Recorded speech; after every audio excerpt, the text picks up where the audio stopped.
Hi friends, welcome back to Moni Spicy Kitchen. இன்னைக்கு நாம ஓணம் ஸ்பெஷலா நேந்திரன் வாழைக்காய் சிப்ஸ் எப்படி பண்ணலாம்னு தாங்க பார்க்க போறோம். இது நல்ல மொறுமொறுன்னு நல்ல கிரன்ச்சினஸா இருக்கும். இந்த வாழைக்காய் சிப்ஸ் பாத்தீங்க அப்படினா இமிடியேட்டா குயிக்கா நம்ம சட்டுன்னு செஞ்சு முடிச்சிடலாம். ரொம்ப டைமும் ஆகாது. அதே சமயம் இது வந்து நமக்கு ஒரு மாசம் ஆனாலும் கெட்டு போகாம நல்ல கிரன்ச்சினஸோட இருக்கும். நம்ம இனிமே கடைகள்ல தான் போய் வாங்கணும் அப்படிங்கிற அவசியமே இல்ல. வீட்ல ஈஸியான முறையில் ரொம்ப சிம்பிளா பண்ணி முடிச்சிடலாம். அதிக எண்ணெயும் குடிக்காது. சரி வாங்க இது எப்படி பண்ணலாம் அப்படிங்கறத நம்ம டீடைலா பார்த்துடலாம். ஃபர்ஸ்ட் இது பண்றதுக்காக இந்த மாதிரி நேந்திரன் வாழைக்காய் எடுத்துக்கணும். இது வந்து பழுத்துற கூடாது. பழுக்கிற ஸ்டேஜ்ல இருக்கும் பாத்தீங்களா, அந்த மாதிரி பச்சை வாழைக்காயை வாங்கிக்கோங்க. அதாவது விளைஞ்ச வாழைக்காய். இதோட தோலை வந்து ஃபர்ஸ்ட் நம்ம இந்த மாதிரி கட் பண்ணி ரிமூவ் பண்ணி மாத்தி எடுத்துக்கலாம்.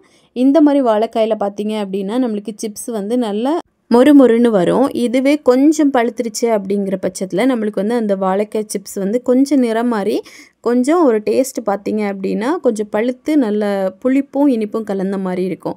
ஸோ வாழைக்காய் நம்ம சூஸ் பண்ணுறதுல ரொம்ப ஒரு கவனம் தேவை. இந்த மாதிரி வாழைக்காய் எடுத்துக்கோங்க. இதில் என்னோடது ஒரு வாழைக்காய் பார்த்தீங்கன்னா கொஞ்சம் வந்து பழுத்து இருந்துச்சு. அது மட்டும் வந்து பார்த்தீங்கன்னா கொஞ்சம் ப்ரௌன் கலரில் நம்மளுக்கு வந்து நல்லா பொரிஞ்சு வரும். அதோட டேஸ்ட் பார்த்தீங்கன்னா பழுத்த வாழைப்பழத்தோட டேஸ்ட்டில் தான் இருக்கும். இப்போ இதை வந்து இந்த மாதிரி நான் கத்தி வச்சு ரொம்ப மெல்லிஸாக இந்த மாதிரி ரவுண்டாக கட் பண்ணி எடுத்திருக்கேன். நீங்கள் வந்து சிப்ஸு சீவக்கூடிய மிஷின் இருந்துச்சு அப்படின்னா அதில் கூட நல்லா சீவி எடுத்து மாற்றி வச்சுக்கலாம். ரொம்ப மெல்லிஸாக தான் இருக்கணும். தடிமனாக இருந்துச்சு அப்படின்னா நம்மளுக்கு உள்ளே வந்து வேகாது. அதாவது சிப்ஸு வந்து வேகாமலே போயிடும். இப்போ இந்த மாதிரி கட் பண்ணி மாற்றி வச்சுட்டு ஒரு குட்டியான பவுலில் 1/2 கப்பு தண்ணி, இது கூட 1/2 டேபிள் ஸ்பூன் மஞ்சள் தூள், 1/2 டேபிள் ஸ்பூன் அளவுக்கு உப்பு போட்டு நல்லா மிக்ஸ் பண்ணி நம்ம மாற்றி எடுத்து வச்சிடலாம். இது வந்து ரொம்ப முக்கியம். சிப்ஸ் ரெடி பண்ணுறோம் அப்படின்னா இந்த ஒரு தண்ணி வந்து நம்ம ரெடி பண்ணி வச்சுக்கணும். இது இருந்துச்சு அப்படின்னா தான் நம்மளுக்கு சிப்ஸ் வந்து கடைகளில் கிடைக்கக்கூடிய அந்த ஒரு டேஸ்ட் நம்மளுக்கு கிடைக்கும். இப்போது இதை மாற்றி வச்சுட்டு நல்லா சூடான எண்ணெயில் நம்ம ஒன்று ஒன்றா போட்டு ஃப்ரை பண்ணணும். அதாவது ஒரு சிப்ஸாக போடுங்க. அப்போ தான் உங்களுக்கு நல்லா ஃப்ரை ஆகி எல்லா பக்கமும் நல்லா கிறிஸ்பினஸ்ஸாக வரும். இதுவே நம்ம கட் பண்ணிவிட்டு அப்படியே தூக்கி போட்டுட்டோம் அப்படின்னா எல்லாமே ஒட்டிட்டு ஒன்றோடு ஒன்று வேகாமல் போயிடும்.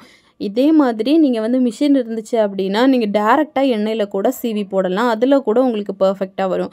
கடைகளில் பண்ணும்போது பார்த்தீங்கன்னா டேரெக்டாக எண்ணெயில் போட்டு தான் ஃப்ரை பண்ணி எடுத்துப்பாங்க. நம்ம வந்து இந்த மாதிரி பொரிச்சு எடுக்கணும் அப்படின்னா ஒன்று ஒன்றா தான் போடணும். அப்போ தான் அந்த எண்ணெயில் எல்லாமே எல்லா பக்கமும் நல்லா கிறிஸ்பினஸ்ஸாக வெந்து வரும். இல்லைன்னா நான் சொன்ன மாதிரி ஒன்றோடு ஒன்று ஒட்டிட்டு வேகாமலே போயிடும். இப்போது மீடியம் ஃப்ளேமில் வச்சுட்டு நல்லா வந்து எல்லா பக்கமும் திருப்பி போட்டு ஃப்ரை பண்ணுங்கள். இது வந்து பார்த்தீங்க அப்படின்னா நல்ல ஒரு yellowish கலரில் நம்மளுக்கு வரும். அது வரைக்கும் நல்லா வேக விடணும்.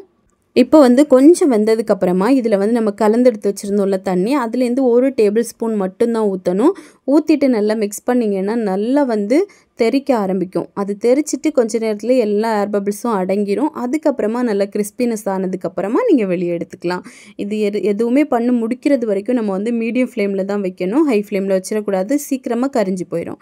இப்போ வந்து நல்லா வந்து சலசலப்பு சத்தத்தோடு வரும். அந்த டைமில் நீங்கள் வெளியே எடுத்துக்கலாம்.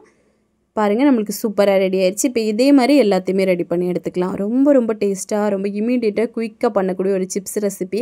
இதை வந்து ஏர்டைட்டான கண்டெய்னரில் போட்டு வச்சிங்க அப்படின்னா நம்மளுக்கு ஒரு மாதம் ஆனாலும் கெட்டு போகாது. இதில் பார்த்தீங்க அப்படின்னா ஒரே ஒரு வாழைப்பழம் நம்மளுக்கு கொஞ்சம் பழுத்து இருந்துச்சு. அது மட்டும் பாருங்கள் கலர் வந்து கொஞ்சம் டிஃப்ரெண்ட்டாக இருக்குது. ஆனால் டேஸ்ட் வைஸ் ரொம்ப நல்லாயிருக்கும். இப்போ வந்து பார்த்தீங்கன்னா நம்மளுக்கு சூப்பராக சிப்ஸ் ரெடி ஆயிடுச்சு. இதில் தேவைப்பட்டால் நீங்கள் வந்து மிளகாய் தூள், பெப்பர் தூள் எது வேணால் தூவி சாப்பிட்டுக்கலாம். ரொம்பவே நல்லாயிருக்கும். அது மட்டும் இல்லாமல் நீங்கள் சும்மா கூட சாப்பிடலாம். அதுவும் ரொம்ப நல்லாயிருக்கும். ஸோ கண்டிப்பாக இதையும் நீங்கள் வீட்டில் செஞ்சு பாருங்கள். செஞ்சு பார்த்துட்டு எப்படி வந்துச்சுன்னு மறக்காமல் கமெண்ட் பண்ணுங்கள். இதேமாதிரி இன்னும் நிறைய ஹெல்த்தியான ரெசிபிஸ் வேணும்னு நினச்சிங்கன்னா மோனி ஸ்பைசி கிச்சன் சேனலை சப்ஸ்கிரைப் பண்ணி வச்சுக்கோங்க. லைக் பண்ணுங்கள், ஷேர் பண்ணுங்கள். நெக்ஸ்ட் ஒரு வீடியோவில் உங்களை சந்திக்கும் வரை டேக் கேர், பை.